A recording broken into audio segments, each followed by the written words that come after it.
कांग्रेस के नेता हमेशा ये कोशिश करते हैं कि कैसे भी मोदी सरकार पर निशाना साधे। इसके लिए वो कुछ भी करने के लिए तैयार रहते हैं। कांग्रेस के नेताओं का एक ही काम है, मोदी सरकार का विरोध करना। लेकिन पीएम मोदी उनसे हर मुद्दा छीन ले रहे हैं। राहुल गांधी और उनके करीबी नेताओं के पास कोई मुद्दा ही नहीं बचा है। पीएम मोदी लगातार देश हित में बड़े और अहम फैसले ले रहे हैं। पीएम मोदी जिस तरह के फैसले लगातार ले रहे हैं, उससे कांग्रेस के नेता काफी परेशान हैं। एक तरफ पीएम मोदी के नेतृत्व में दुनिया में भारत का मान सम्मान बढ़ रहा है। दुनिया के तमाम बड़े देशों के राष्ट्रीय अध्यक्ष आज पीएम मोदी के आगे नतमस्तक है। लेकिन कांग्रेस जबरदस्ती मोदी सरकार पर हमला करने की कोशिश कर रही है। कांग्रेस के नेताओं को लगता है कि पीएम मोदी पर निशाना साधने से राहुल गांधी उनसे खुश हो जाएंगे, इसलिए वो उल जलूल बयान दे रहे हैं। लेकिन अब फंसने के बाद कांग्रेस के नेता को माफी मांगना पड़ गया है।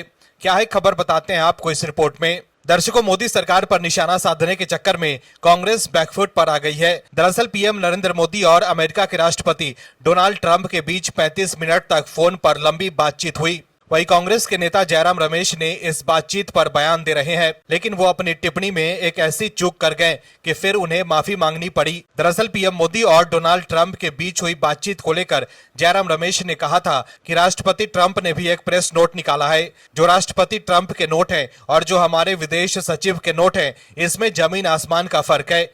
इसी के साथ जयराम रमेश ने व्हाइट हाउस का एक पोस्ट भी दिखाया। उनके इसी पोस्ट को लेकर बीजेपी ने उन्हें घेर लिया है। बीजेपी के आईटी सेल के प्रमुख अमित मालविया ने कहा है कि जयराम रमेश ने जनवरी 2025 के एक पुराने अमेरिकी रीडआउट का हवाला दिया है, जबकि कोई नया आधिकारिक अमेरिकी बयान अभी मौजूद नहीं है। वहीं अपनी इसी बयान को लेकर जयराम रमेश ने माफी मांगी है।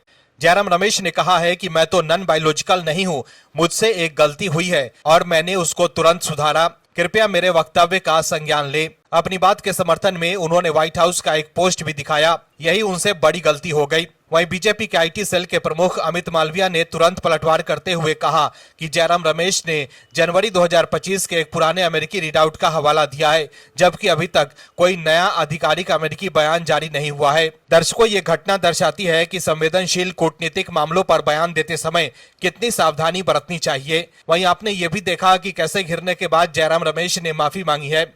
वहीं बीजेपी लगातार कांग्रेस को घेर रही है। बीजेपी नेता प्रदीप भंडारी ने कहा है कि जयराम रमेश जो कुछ कहते हैं उस पर कांग्रेस पार्टी में राहुल गांधी को छोड़कर कोई भी विश्वास नहीं करता। दर्शकों, जयराम रमेश ने यह भी कहा है कि खुद राष्ट्रपति ट्रंप ने 14 बार दावा किया है कि उनकी मध्यस्थता की वजह से भारत पाकिस्तान का युद्ध रुक गया था और मैंने दोनों देशों को ट्रेड की बात कही थी। इस दावे पर पीएम मोदी ने 37 दिनों तक कुछ नहीं कहा। साथ ही जयराम रमेश ने यह भी कहा कि भारत को कूटनीति में ट्रिपल झटका लगा है। वहीं बीजेपी नेता अमित मालविया ने कांग्रेस पर भारत की विदेश नीति को बदनाम करने की कोशिश करने का आरोप लगाया और कहा कि आज भारत एक उभरती हुई शक्ति है, कोई भी झूठ उस सच्चाई को कम नहीं कर सकता। वहीं सोशल मीडिया पर भी लोगों ने जयराम रमेश पर निशाना साधा है। एक यूजर ने लिखा है कि गलती का ये वेयर हाउस है, कांग्रेस और कांग्रेस के नेता। जनता ने गलती करना कम कर दिया है, इसलिए बाहर हो और रहोगे अपने गलत कर्मों के कारण। वहीं एक दूसरे यूजर ने लिखा है कि बस अपना झूठ प्रचार बंद कीजिए। इसके अलावा भी लोगों ने जयराम रमेश और कांग्रेस पर जमकर निशाना साधा है। Bureau report, OMH news. आप दर्शकों से विनम्र निवेदन है कि चैनल को सब्सक्राइब जरूर करें